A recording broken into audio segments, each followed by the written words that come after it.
Hi there, team. Welcome to another episode of Have You Turned It Off and On with Locke. Thought I'd treat you to another episode just before the term starts and the students arrive. So, one thing that you may have to do from time to time, especially at the start of the year, is print out student timetables for your monarchy. And so I thought I'd show you just a couple of cool reporting things you can do to generate timetables pretty quickly, and I could also show you how to do it for a whole year level. And another thing is how to create a class list, either for your class or every single monarchy. So I really love this one, reporting. Maybe a slight misnomer, but anyway, I think of it as creating either student lists and timetables, that sort of thing. So let's go reporting timetable. And then what we're going to do is we're going to pick, you can pick your monarchy. I'm picking 9SD because I teach them. So I'm interested in looking at their timetables. I'll just clear it all and show you what to do. So when you're in this filter, I would click 9SD. You will see that there are 23 students there. That looks about right. If you were the year 19, you might be interested in all student timetables. So there are 94 there, and you would hit select all. But I just want to look at 9SD at the moment. So I'm going to type in 9SD, select all. At this point, some of you are probably thinking I'm teaching you to suck eggs, but hopefully some of you gain something out of this. So we're happy with that. We do want to generate student timetable summaries. So student timetable summaries, we've got the student IDs there, and we're going to hit OK. It does take a little bit of time because remember it is pulling each student's timetable from the timetable grids. So nothing there at the moment, but it is hopefully going to come through in a second. You can also tick interval, lunch, that sort of thing off, but I would just leave it as it is. Yep, okay, so there they are. The other thing you want to be really careful about is making sure that you're looking at the right week. So term 1, week 2, that's great. If you're in semester 2, you're going to see a different timetable because it's different.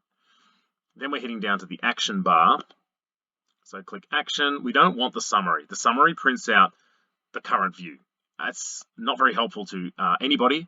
What we really want is student timetables, and it does explain what's going on. This printout shows the timetable for each student, 2 students per page.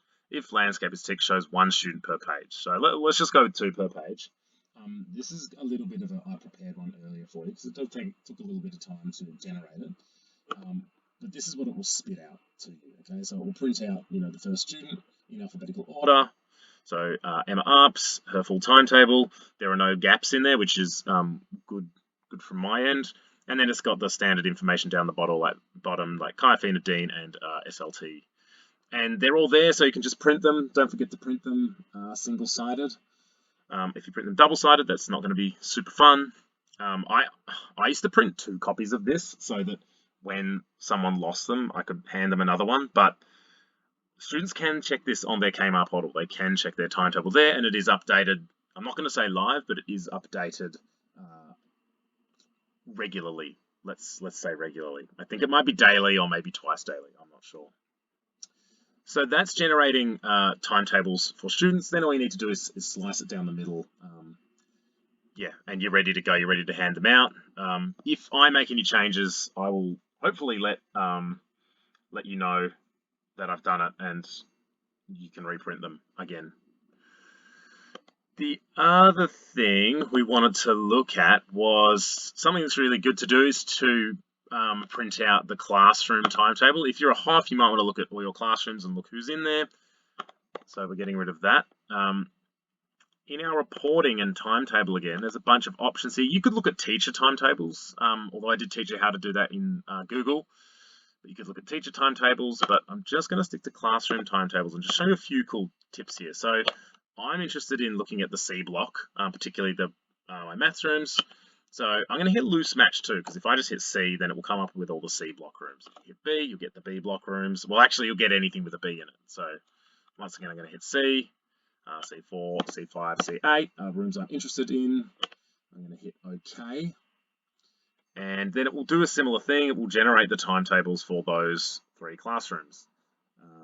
once again, I'm going to go to Actions. I want to print out. This is the bit where I always forget where to go, but I think classroom timetables is good. Summaries, not so good. This printout shows a timetable for each room, 2 rooms per page, which I actually think is a lie because it doesn't fit. So this is another, here's one I prepared earlier. Classroom timetable summary. So I've got C4 looking there. You can see if there are any clashes. I know that that's not a real clash. Looking who's in there, seeing if anything strange is going on. We've got C5 and C8 there, so you can print them out, stick them on the door, whatever you want. But it's also nice to mark out who's the last one in the room for putting up shares. So, for instance here, Joe could highlight 10 Matt, because that's the last lesson in that room for the rest of the day. So she can remind the kids to put it up, or whether it's period 4 on a Thursday, etc. I think that's about it for now. I hope that was helpful. I encourage you just to play around in reporting. It's super powerful. Class lists, results, attendance, student lists. I guess I could, one last thing that's really powerful is student lists. I'm sure you're all very capable of this, but there's a bunch of different fields you can use. So list basic is cool. That's generally a handy one. If we select all, I've selected every student, that's a bit silly. So let's go to INSD again, clear all, and then select all, okay. There's a few cool things you can do as well that I've discovered. You can specify headings. You might want to do something at the start of the lesson and tick them off, and then are they still there at the end of the lesson? I don't know if they've gone AWOL, click apply, and you get 2 columns there. It's fun to play with the custom fields too, or in general. Custom fields. Custom fields is cool. Click field list there, and then there are like hundreds of different things you can pick, and you can filter them by different types. Like there's an insane amount of data here that you can extract for your class. I find ones that I'm really interested in is emails. I don't know if I can click, if I type email, it will take me there. All email. We want students. So you might want students. You might want their school email. So you can apply, and then I think we've got it there. It might just be pulling them. Kaboom. You've got all their emails there, and then once again, you're probably hitting the action bar. And I'd probably be going a spreadsheet for this. You're not going to see it, but if you get a spreadsheet, you could say copy all their emails and put it into Google Classroom like that. And so you've only spent 1 minute getting all their emails into their classroom rather than manually typing it out. Okay, once again, I hope that was helpful. Feel free to let me know if there's anything you'd like me to show you or any other videos. I feel like it's a good way for you to, watch at your own time, have a go. Yeah. Anyway, all the best. Let me know if you have any questions. Thanks.